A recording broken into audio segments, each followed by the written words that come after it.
Hey, what's up, y'all? Welcome to the Overtime Podcast. My name is Jeremy, and I am your host. And Overtime is where we take Sunday's message further in hopes that it becomes more helpful for you in your life and your faith.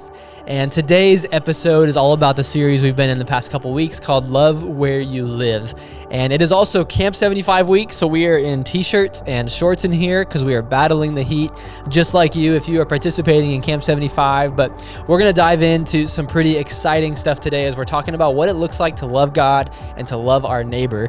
And I'm really excited. We have a special guest on the podcast today. Her name is Christy Gordon, and she is just an amazing friend of ours. She's a part of the digital team here at Northpoint. And really, as we just talked about, man, who's a subject matter expert on this? We felt like she does this better than anybody else. And so I cannot wait for you to hear what she has to say. Here we go, Overtime. Thanks for tuning in. All right, well, that was good. Well, we are going to do our lightning round before we get into questions on Love Where You Live. And it's really exciting because Christy is here with us, which, Christy, you've been on the Overtime podcast before. Yeah. But this is the first time since we've been going kind of once a month, once a series-ish during the podcast. So we're going to get to know Christy a little bit here. Yeah. And I liked these questions. I started to look at them ahead of time, and then I thought, I need to stop. Okay, I thought, I'm glad you stopped. So why don't you ask them? Okay. And do the band or the lightning round, and then we'll jump in. Okay, so I have to give credit to Keith for these because I was going a different route. He's like, wouldn't it be fun to do since it's about neighbors, do a neighborhood? And brilliant idea. So props to Keith. Yep. Okay, so I thought it'd be fun to see how many famous neighborhoods or communities you guys can name. So things like TV shows, movies, superheroes, whatever. Yep. Okay. So the first one is SpongeBob. Do you know his neighborhood or community? It could be a city too. Bikini Bottom. Very good. Did you know that? Yeah, I think I might have gotten there. Okay. What about Batman? Gotham City, yeah. Mm-hmm. Very good. The Simpsons?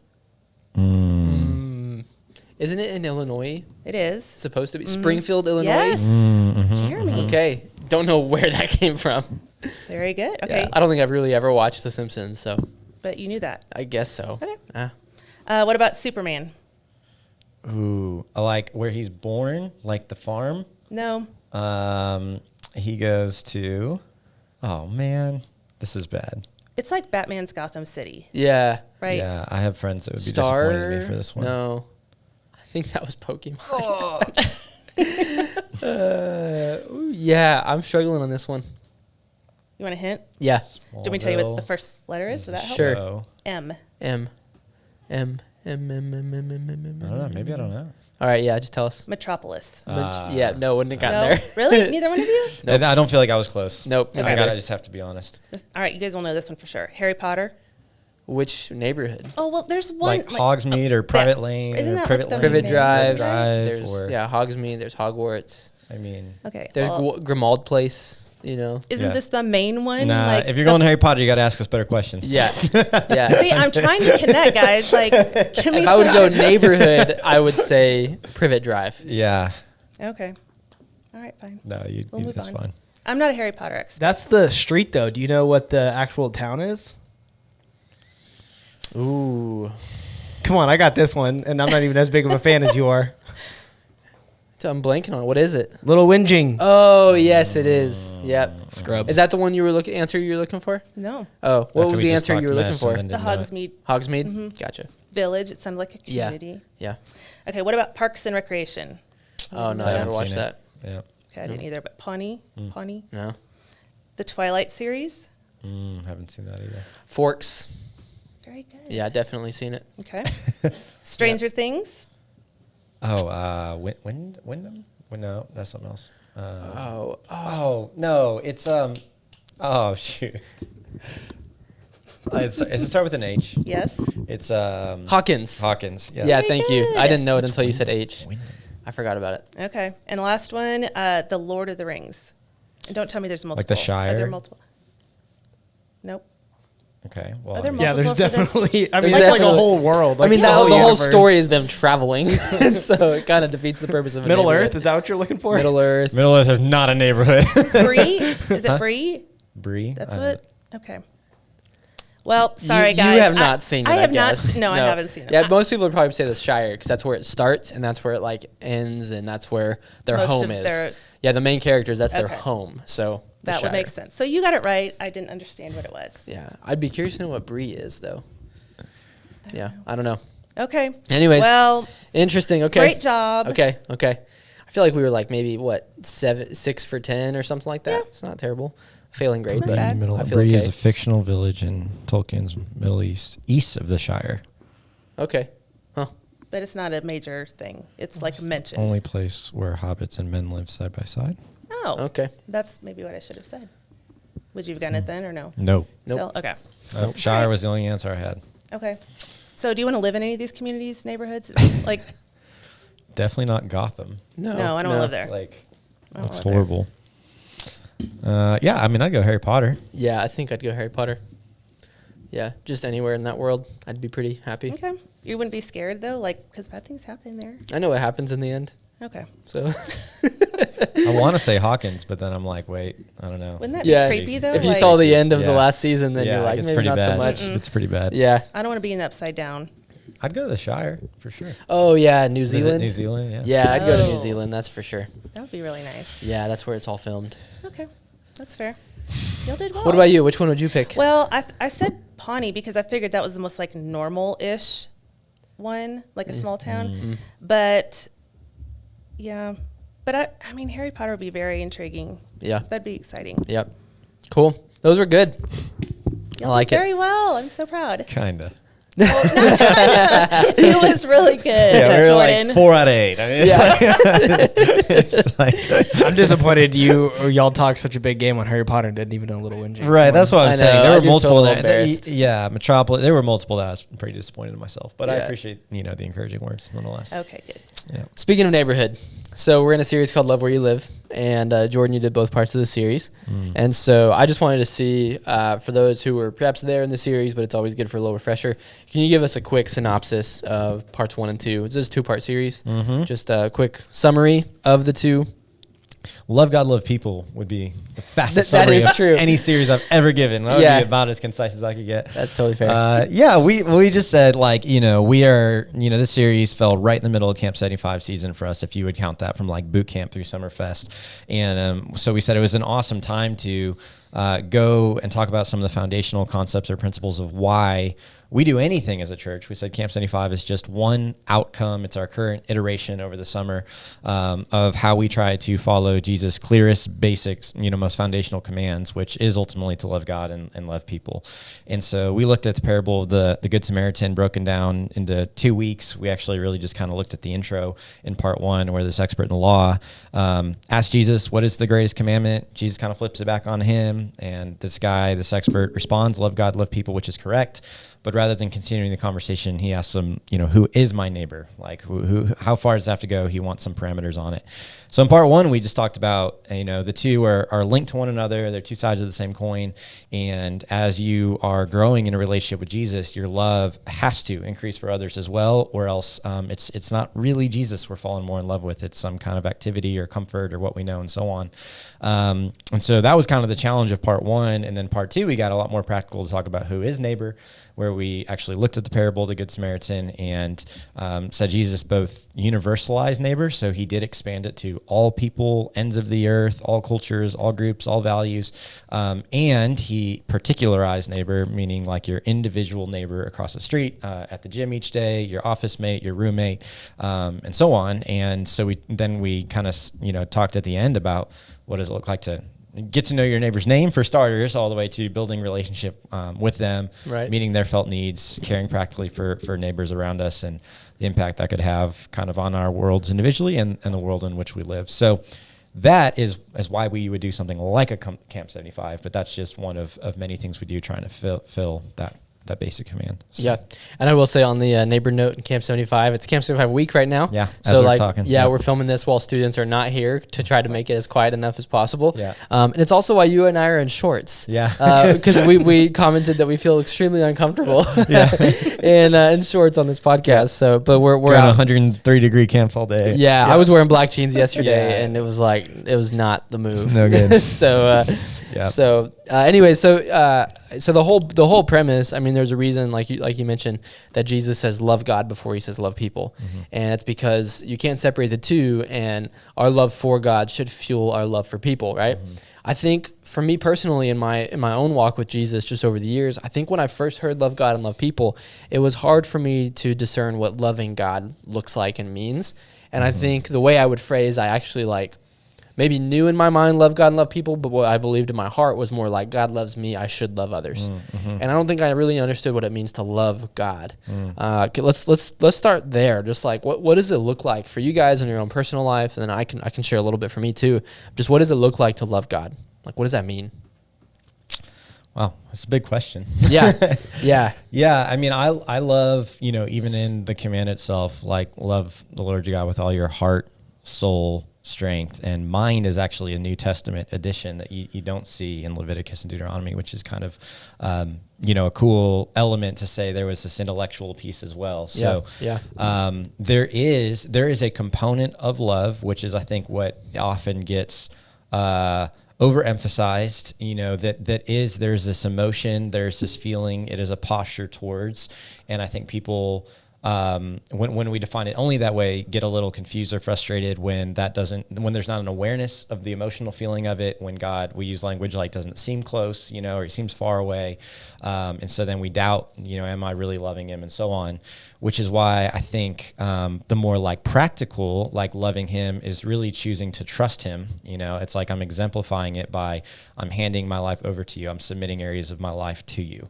And so therefore I love that the two are connected, because that's where it's like, man, when you love your neighbor, you are loving God. It's really weird how these two are like connected, but that's an act of love. It's not like I loved God in my closet praying to him, and then I went out and did something different that led to my neighbor. It's like, it's an act of love to love somebody who is created in his image. Like one of the most honoring things I can do is to go love his son, his daughter, and so on. And that's why the two are like very connected. So to me, I think it's like, it's this,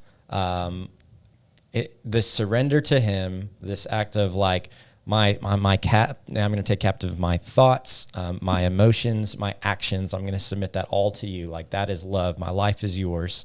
And there's a resulting like practical, action that is also part of the love. That's like, in light of that, it's how I love neighbor, love people around me in the journey. And yeah, there's so much to it though. There's just an enjoying him. There's a gratefulness for his presence. There's, all of that are acts of love, towards him. But I don't know. Yeah, I'd say something similar. Like for me, the first thing that popped in my mind is gratitude. Like I feel like I love God, I think first by being grateful for what I have. Like I feel like I never want to take it for granted that even the smallest things, that I get to sleep in the bed I get to sleep in, that I get to live in this house, that I get to do this job. So loving God for me is first being grateful for what I have and who I have around me.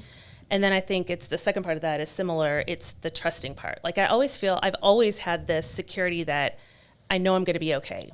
It doesn't mean that I am not going to hurt or I'm not going to go through hardship, but I never worry about the end result.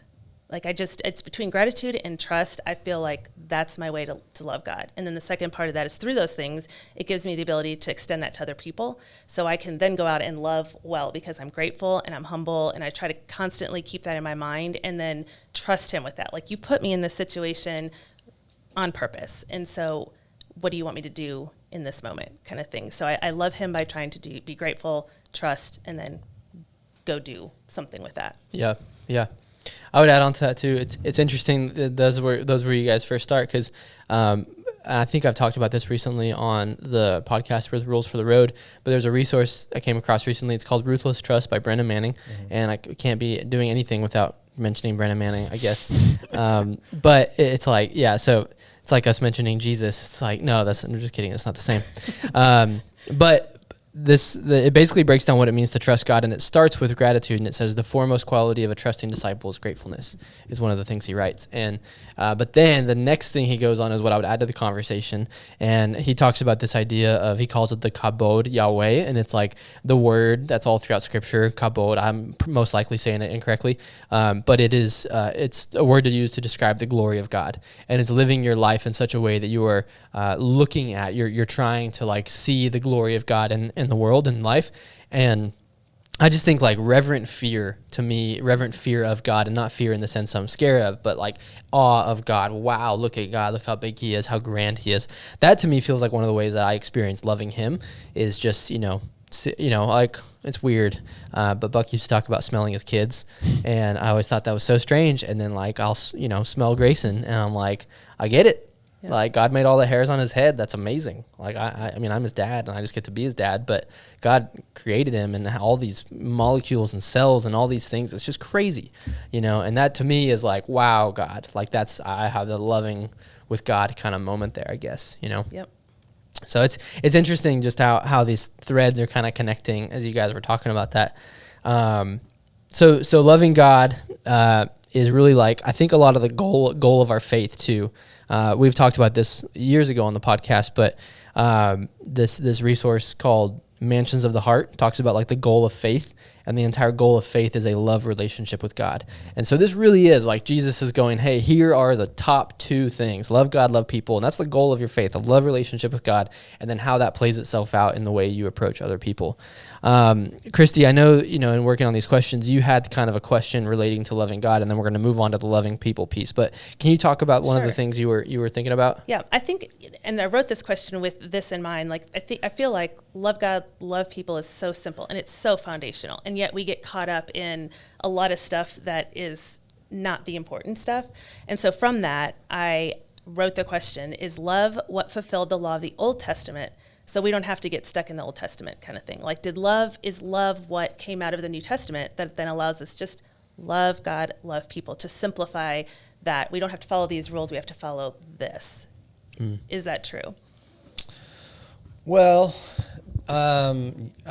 yes and no. Yeah. So, I mean, to the extent that you would be like God is love, Jesus is love, yes. But I mean, the simplest answer I would say would be like Jesus is what fulfilled the Old Testament, right? So it's his obedience to the law.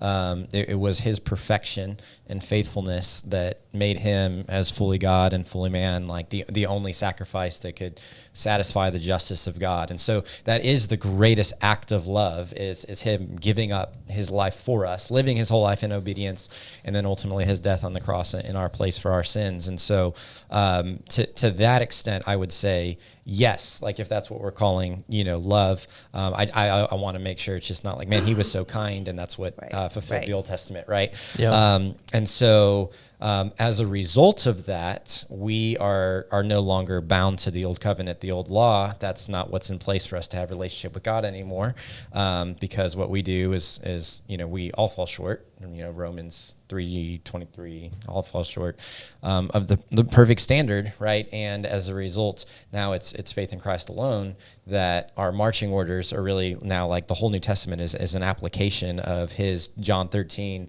love one another as I have loved you, right? And so that's the law that we're under. And again, if you understood the whole 613 in their context, like that's what they were all motivated by, was to love God and love people. They were really advanced for their time in their cultural context. A lot of them were even like medically based, like just keeping people alive and not getting infections and eating contaminated food, that without refrigerators to keep things like, safe and so on. So a lot of it, like when we just like start to study, you realize it was all motivated by love in the first place. But yeah, that specific, those 613 laws specific to the nation of Israel at the time are not what are binding on us, because Jesus has fulfilled the old covenant, and we're under the new now. So I don't know if that was too technical or what. But no, that was just like the summary of the Bible, pretty much. Right, I know. Thanks, Jordan. That was great. Yeah.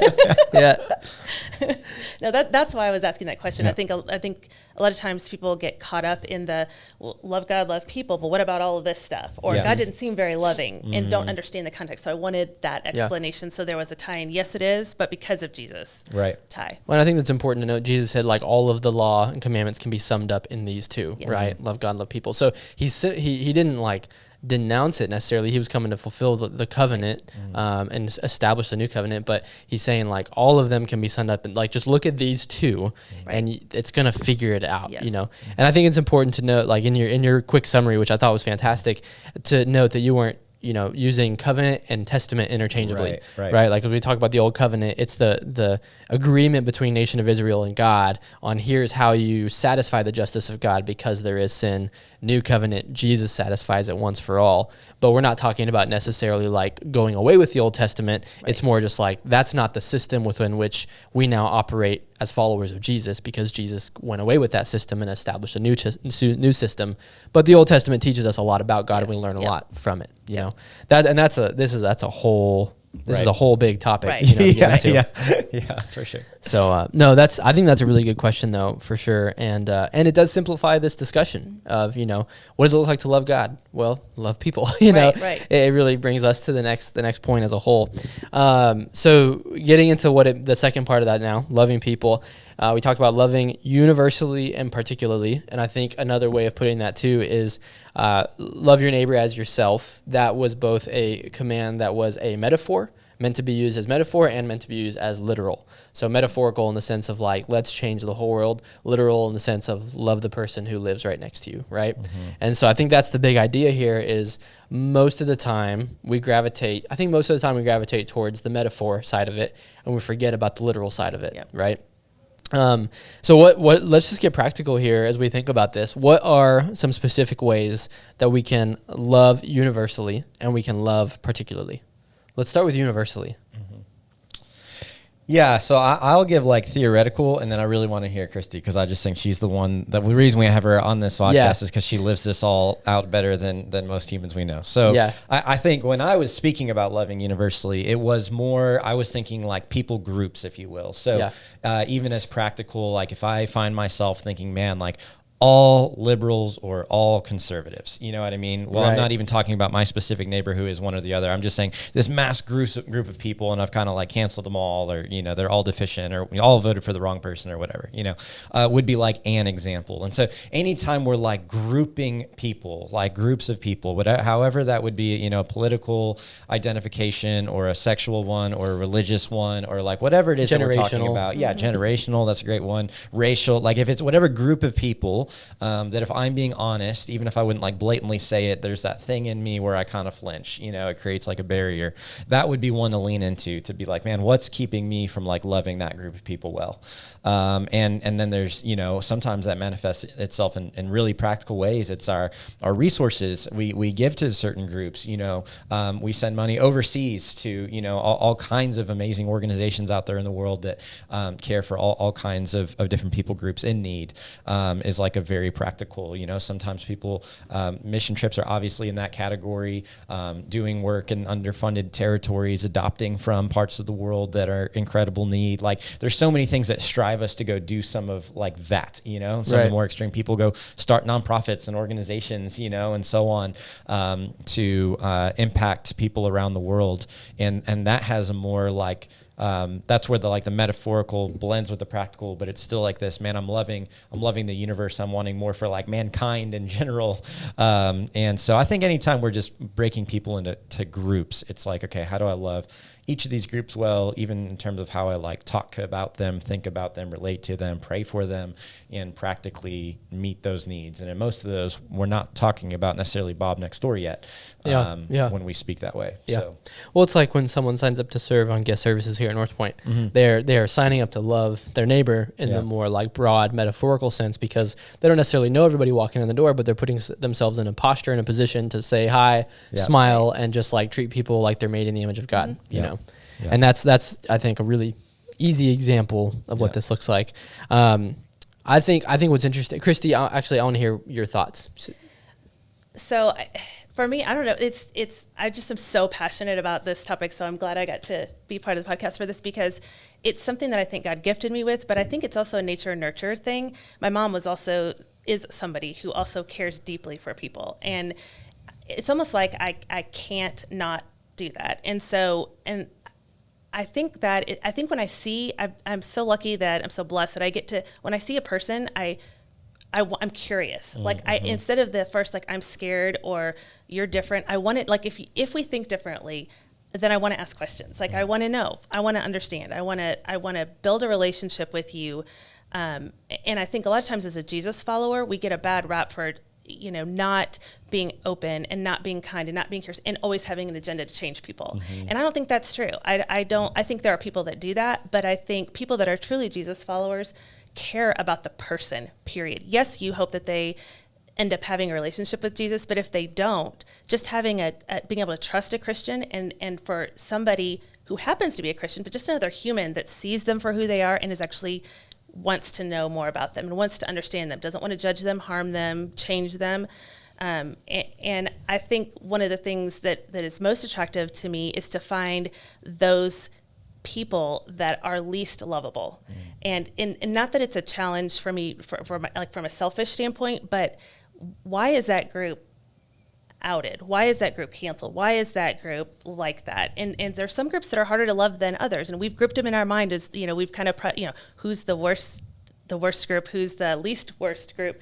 And I don't think that's the way we should operate. I think we need to see each other as just humans. We all have blood inside of us. We all breathe oxygen.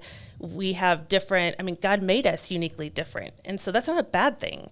And so that's what makes me curious, is I want to know more about, and I feel like I'm very grateful for what I have, and I want to share that with other people. So where is there a group of people that maybe aren't getting a lot of love or aren't seeing a lot of support? I want to go sit down and I want to understand them and I want to come alongside them. And the problem is I wish I had more time and more resources to go and do more. But I think that's the difference. I think when you can get to the point that you're not afraid of different, you're drawn to different. I think Jesus was, and I'm not comparing myself to Jesus. I'm saying I think that he modeled that well for us. He didn't just, who are the least scary people, and I'm going to go there. He went to people that nobody else wanted anything to do with.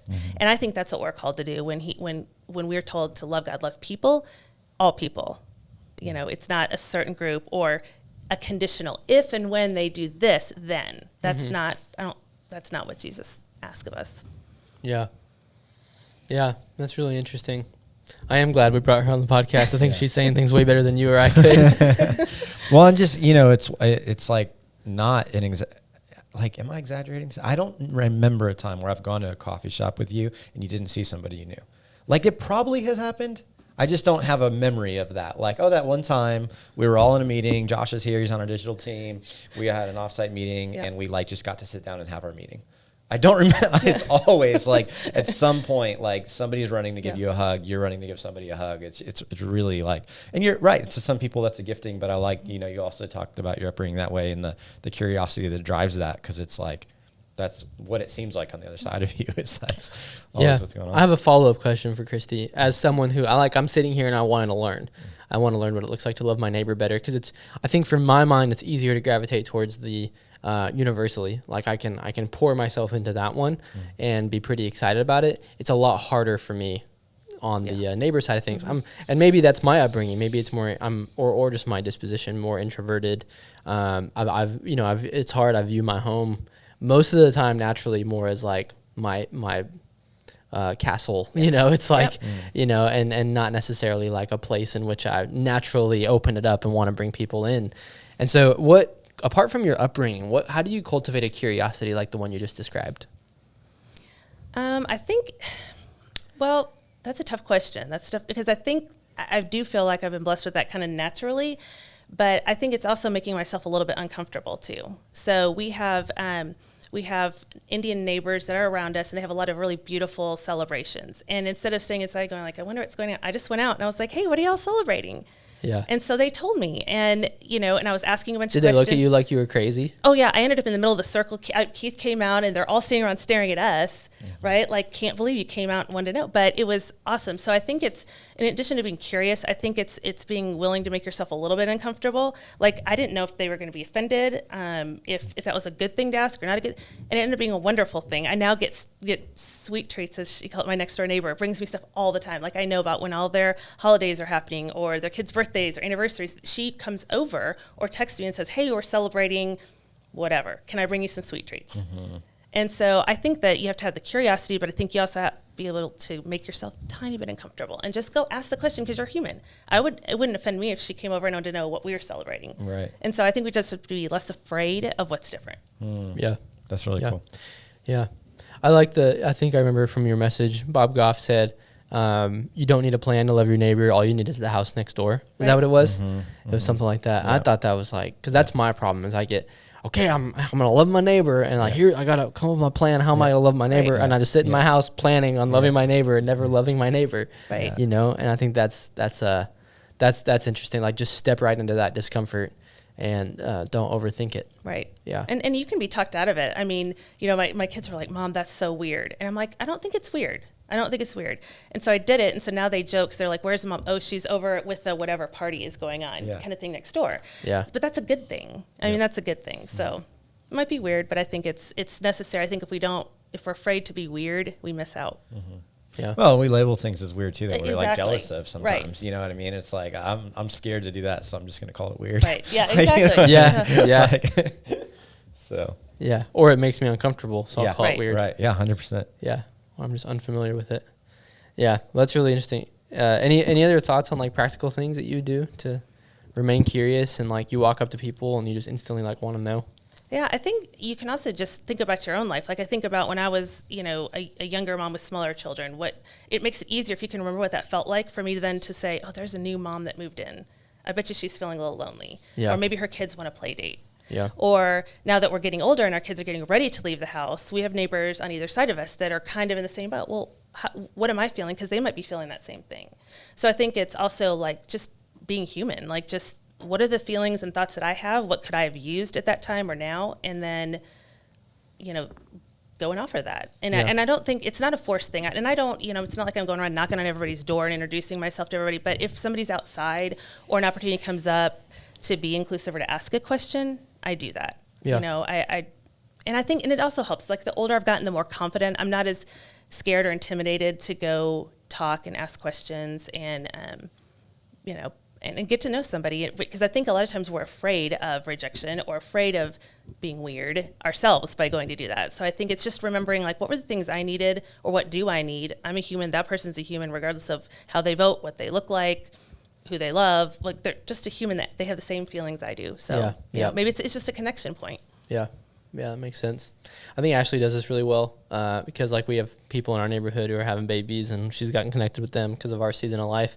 And, you know, she's just, before I even know about it, she's buying enchilada recipe and she supplies and making enchiladas and taking them over there.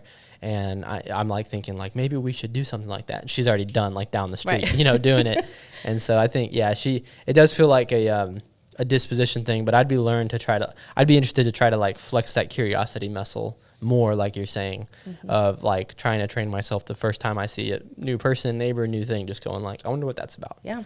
Before writing it off or thinking it's weird or something like that. Well, I think especially if you have kids, I really want to model that, because the next generation isn't going to learn how to do it if we're not doing it. Yeah. You know, and we already feel like so many people are isolated, and, you know, what better way than opening your door? You know, I always wanted a huge front porch, and I've never had one, but I really wanted a big front porch. I want to, because when the kids were young, I'd put my lawn chair out there and just watch them play, and all other kids would end up in the driveway. But I think if we don't keep doing that, it's like almost an art. You know, if you don't learn to open yourself up and be a little uncomfortable and invite people, you know, it could become something that we don't do anymore. And I think that's sad. You know, I think we have so much to, you know, we have so much to give other people. We have so much to learn. Yeah. You know, and we're not going to do that with all of our doors closed. Yeah. We're going to do it outside among a bunch of different people who are human, going through very similar stages of life and feelings that we are. Yeah. Yeah. I think, you know, what some of the content that has inspired this discussion has been from John Mark Comer. And I really liked what he said about Jesus' mission and Jesus' method. And he, let me pull it up here. He said, he kind of broke down, like, Jesus said, I have come to seek and save those who are lost. Like he said, that was his mission, like seek and save those who are lost. And he talked about being lost and found all the time, right? And it's a pretty common language, even in songs and stuff today in the church. But then we think like, oh, the method of doing that is, well, let's put on a big church experience and let's do like these things. And Comer kind of went through even like the architecture of the church. And if we work backwards, like right now it's theater style, it's rows for speaking and music. Then before that, it was more like churches and community centers. He called it like a preaching box. It was a shift from like the altar to like the pulpit. Like, so it's not quite as row heavy as it is today because it's more community center, but it was still pretty row heavy.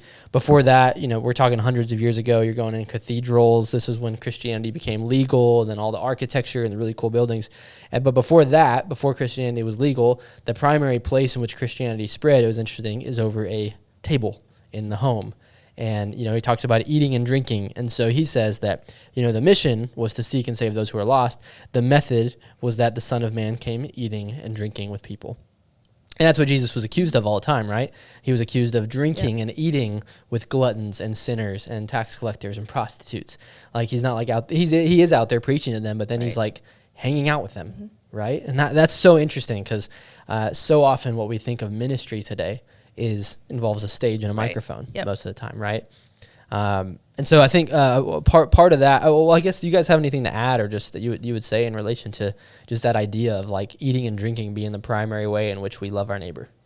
Well, I think too, sometimes we get caught up in the, the lost, right? And saying it in a way that like we have something they don't. And that's not it. We do, but we're not superior to that. We have been given gifts and given God's love to go do that for other people. It's not like it's going to seek them does not mean going to change them and going to fix them. We're not the superior body in this. Right. God is. So our job is to do what God has entrusted us with, which is loving and accepting people and eating and drinking with them, people that are nothing like us. That's what we're called to do. We don't need to hand them a Bible or read them scripture. I mean, it's great if that comes in time, but it's all about relationship. And I think that's probably why it's referenced with eating and drinking seems some of the most relatable. It's easiest for people to sit around a table and eat and drink together and find connection and build relationship before you go to any next steps. And so I don't think you have to be at a pulpit. People don't have to sit in a church row. They can be your next door neighbor. They can be somebody you see in a bar. They could be somebody you meet at a concert. It could be any of those things. And they're lost because they don't know Jesus. They're not lost meaning lesser than us. Right. And I think sometimes when they hear that term, and there are Jesus followers, we've made mistakes thinking that we're this level there. It's not that. And so I think when we can humble ourselves to say the lost need Jesus, and we know we can help love them well, so they can see, gosh, what is it with these people? Like, how can they do this? Why are they doing this? Oh, it's actually safe and free. It's not some weird thing, and I don't have to go to church for this.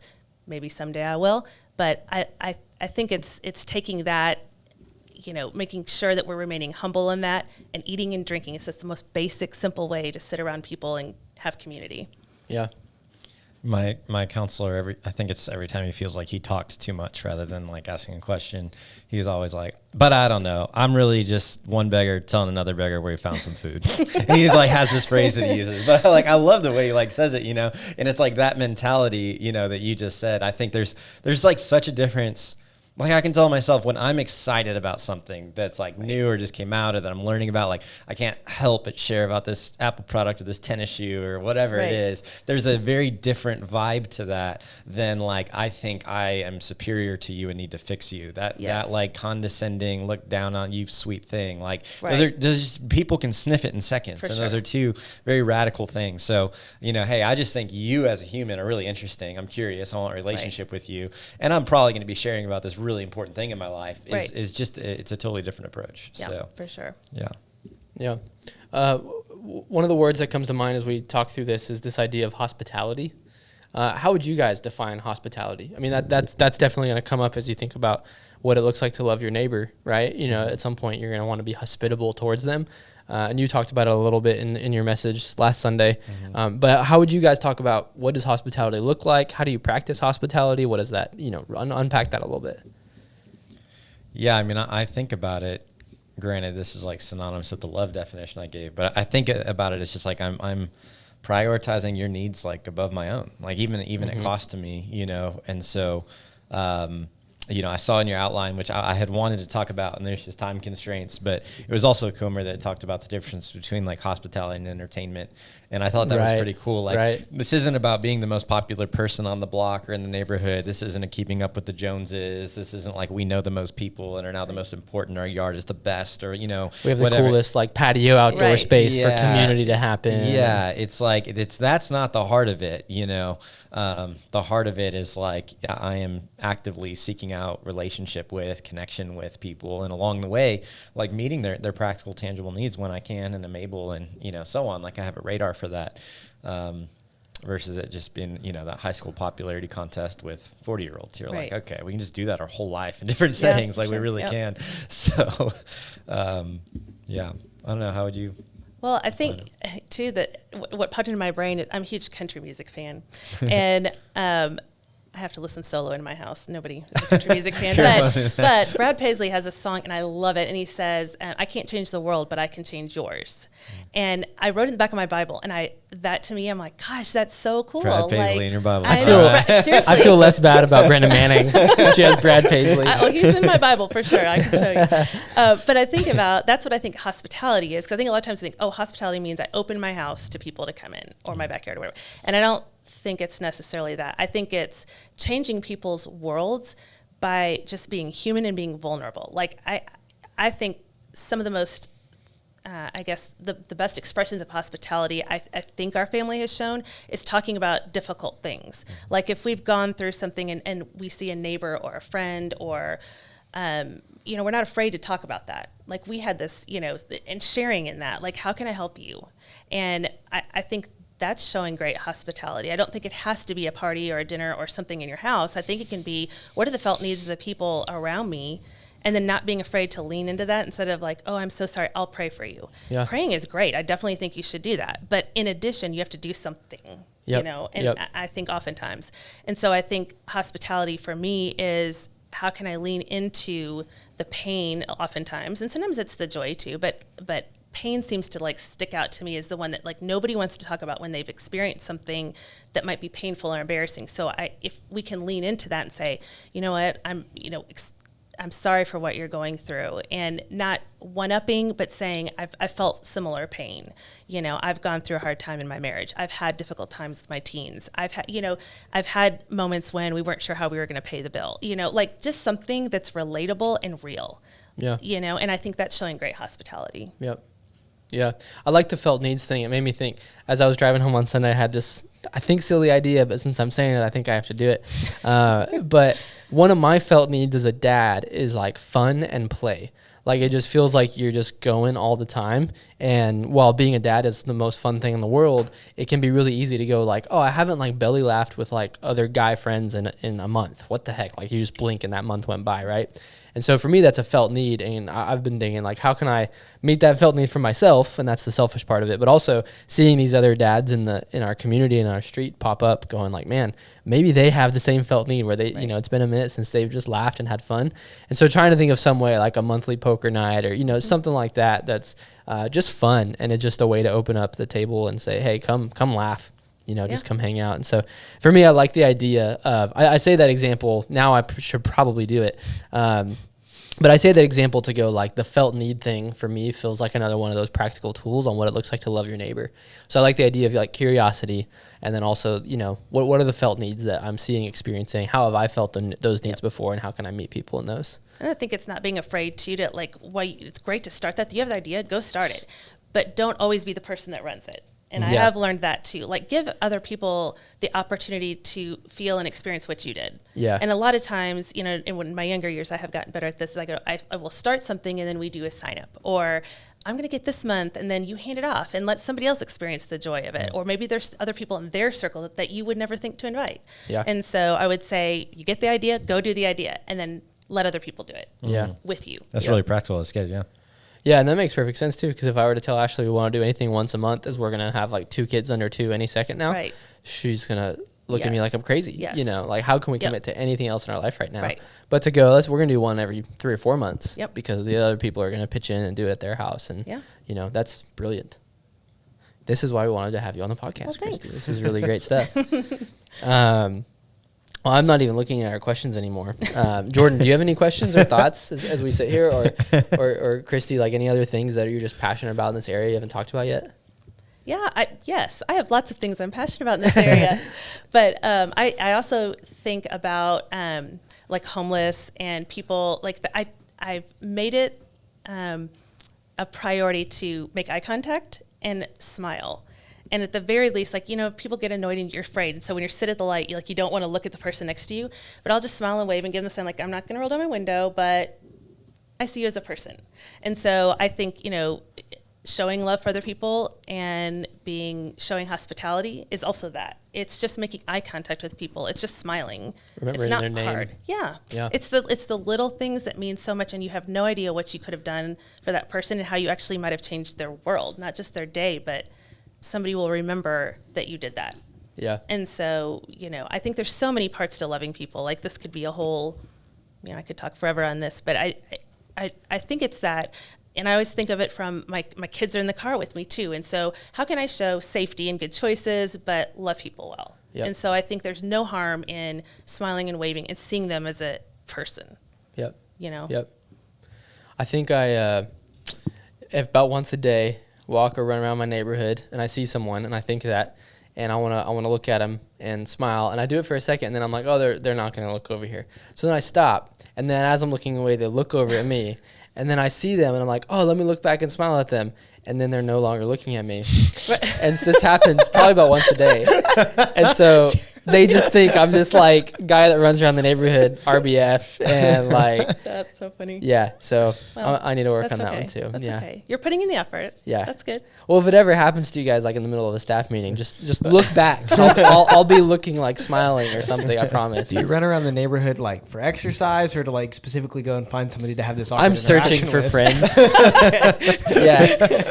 Yeah. I'm knocking. Hey, can Brian play? No, it's for exercise. Well, my dad told me the other day he lives in Sun City. And so I always tease him about he lives with all the old people, Right. whatever. So he said something similar happened. He goes outside and he said, I'm watering, the grass, whatever. He's like, I look over and I was like, hey, Bob, whatever. He's like, but he says something back to me and I can't hear. And he's like, then I realized like he probably can't hear me either. And so we both kind of looked down and they looked, and same thing, they missed each other and he went inside. And so when I saw him, I was like, I feel horrible. Like I looked over there and he probably thinks I like ignored him or whatever. I said, Dad, it's just two old people who can't hear and see. Like, it's okay. You waved. It's all good. Yeah. You acknowledged him. Well, I'll take that from me then too. Yeah, it's just a young person who's socially awkward and whatnot. That's good. I want to end with this one last piece. Just ask a question for both of you guys. I think the cultural stigma, the cultural direction, and I don't know. We could probably get into the reason behind this. Is last year we talked about the move from the back porch or the front porch to the back porch, right? Like everything culturally is more private. Like I can see in my neighbor's yard. I need to build a taller fence. I need to plant a tree so I can't see them. Or the dream is I'm gonna have my own 2 acres and no neighbors at all. And it was funny as I was thinking about you dreaming about a front porch. Like most houses I see with a front porch, ironically, aren't around any other houses. Right. They're like farm style houses out on a piece of property, right? So I just, how do you guys like think about fighting that kind of gravitational pull towards home is a refuge in which I want to go hide and I want to like isolate? How do you, is that a tension for you? Do you experience that? How do you kind of combat that? And one of the quotes I've heard from people is like, the best neighbor is no neighbor. Yeah. So like build your fences high. Go in your garage, like that's the best neighbor. And that just doesn't seem to be in line with what Jesus talked about, right? Mm-hmm.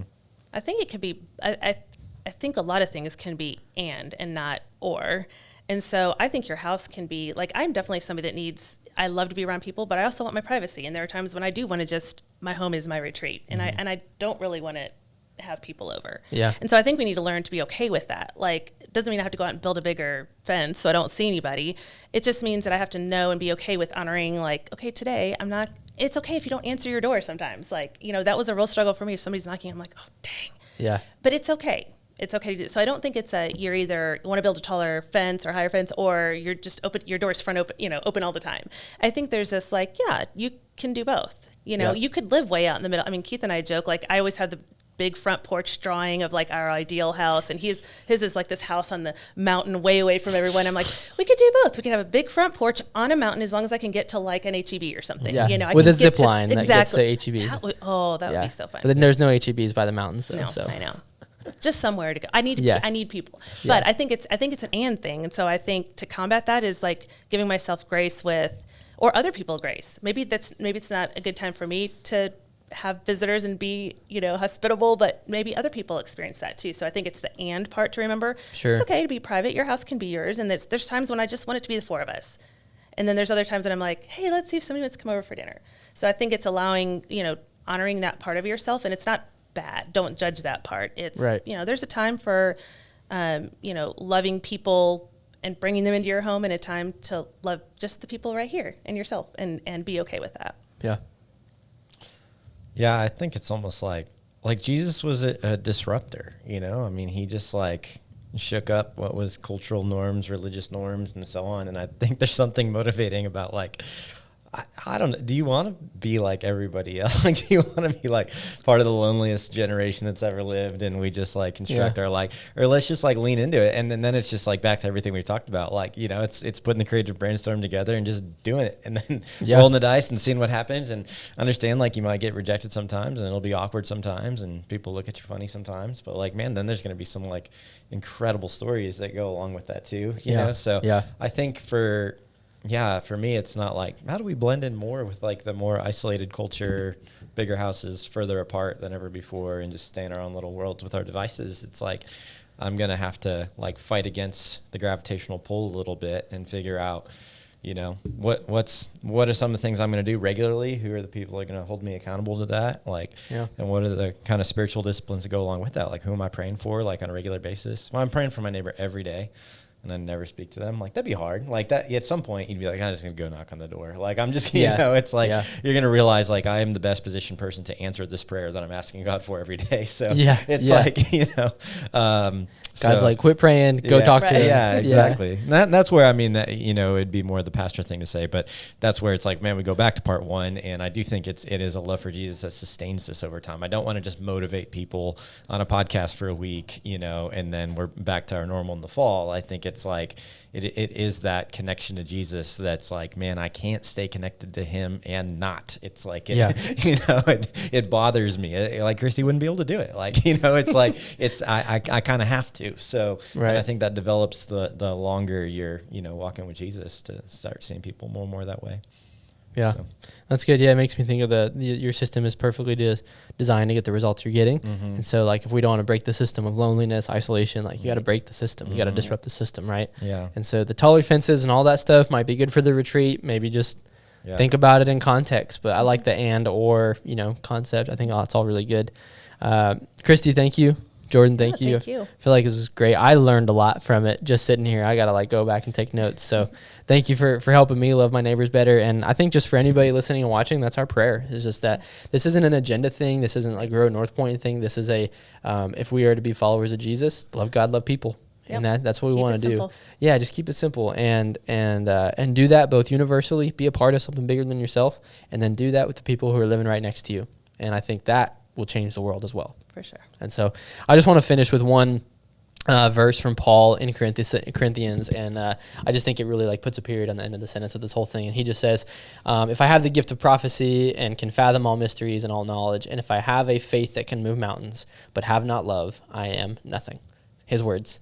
If I give all I possess to the poor and surrender my body to the flames, but I have not love, I gain nothing.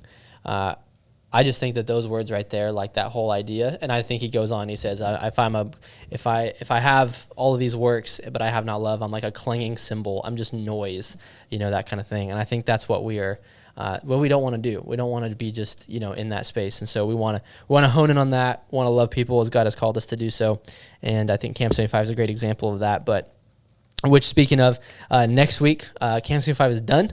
And we're in Summerfest Sunday. Great opportunity to love your neighbors, invite them to be a part of that. Just a fun time. And we're kicking off a brand new series called Time Well Spent. And we're talking about our most valuable commodity, which is our time. And so we will not be on the podcast for a little bit, but we are excited when we get to be around this circular table again together and talk about some time dynamic. So thank you guys so much again for being part. And to all of our watchers and listeners, we will see you next time.